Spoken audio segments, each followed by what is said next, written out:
Browns are playing better now than they have since they've been back really in '99. What does that mean to you? Well, I don't get into looking back like that now. It's just we're in the business of compartmentalizing. We just go week to week. We want to get better. We know the history's out there, but we can't let that affect us one way or the other. To me, we're playing well. I mean, and to me, the players have bought into what we're selling as a staff, and you can see that shows up. This is a tight team, and they care about each other, and it shows on the field. I mean, it is a tight group. Mike, what was the difference today with the defense? It seems like they were clicking on all cylinders. I thought the plan was good. I thought Jim O'Neill called an outstanding game. I think he had a really good feel, and it took a lot of work. I know we'd worked ahead on Cincinnati a little bit, but I thought we had a real good sense of what they were trying to accomplish. And it started with Joe matching up on AJ and having a big night. I don't know what the statistics ended up, but that was big for us to be able to have Joe track him most of the way and have the success that he had. But to me, I thought our secondary, covered as well as they have, and they missed some throws.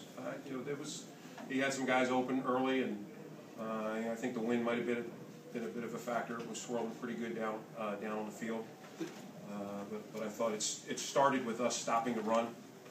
And we talked all week that's a technique deal, pad level, and then the desire on top of it. And I think we can stop the run and get a team behind the sticks, and then cut it loose. Mike, after the turnover and you take over on the 18, I mean, how important was it to just run the ball there, do you think, just to set a tone?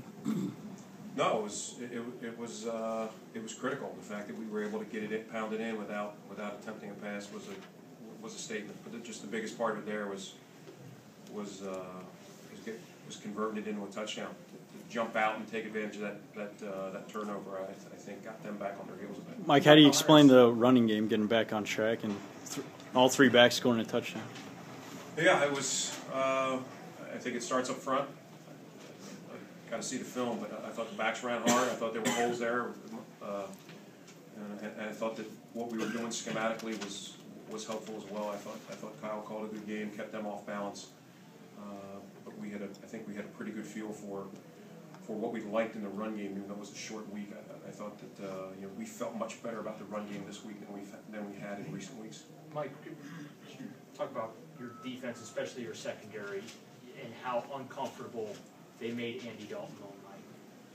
Yeah, I mean, I thought it started with the safeties. I thought they did a good job disguising coverage. There were times where even I was like, "Are you sure you called that? It doesn't look like we're in it." And then at the snap of the ball, they rotated and got to their job. So I thought they did a good job with the disguises, and they just went out and executed. I mean, I just think that's a group that's just been getting better, and we do a lot of things in the secondary. It does take some time, and I think they're really just, it's a credit to that room. And I mentioned it I think earlier this week or even last week, just how tight that room is.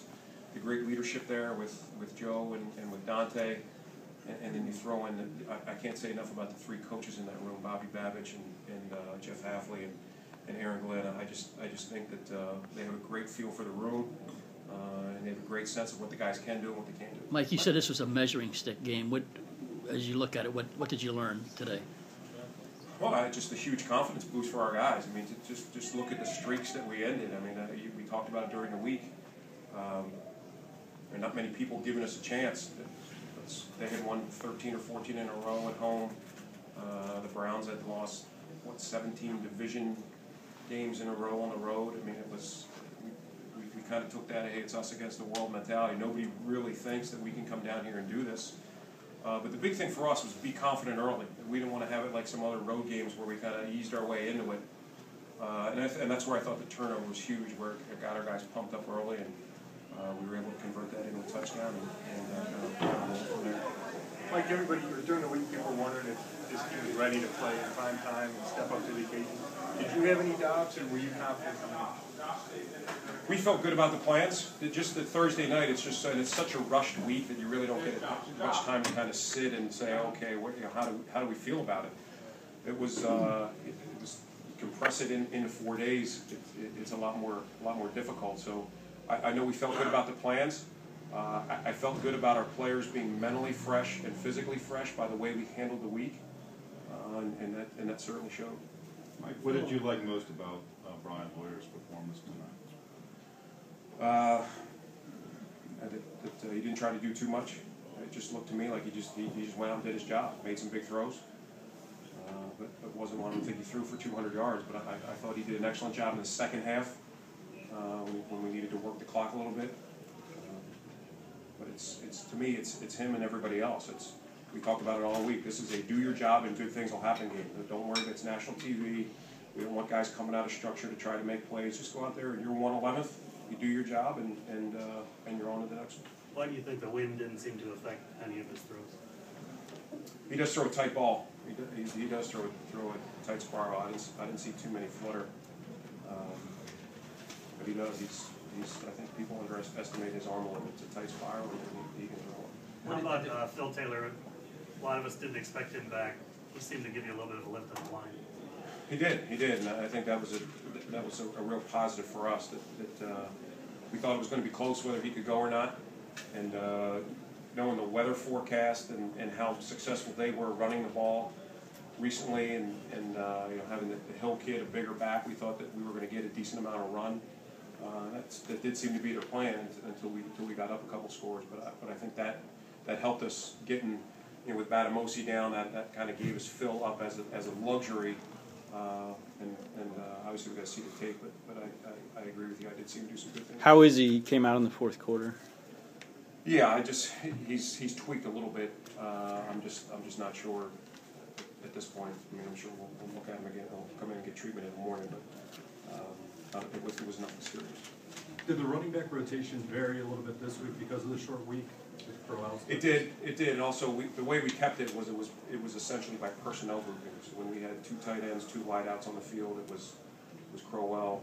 When we had fullback on the field with the tight end, it was West, and then when we went to our three wides personnel, it was Tate. And then there were a couple of changes here and there when guys had to come out, but that was important for us to have fresh backs in there in the show.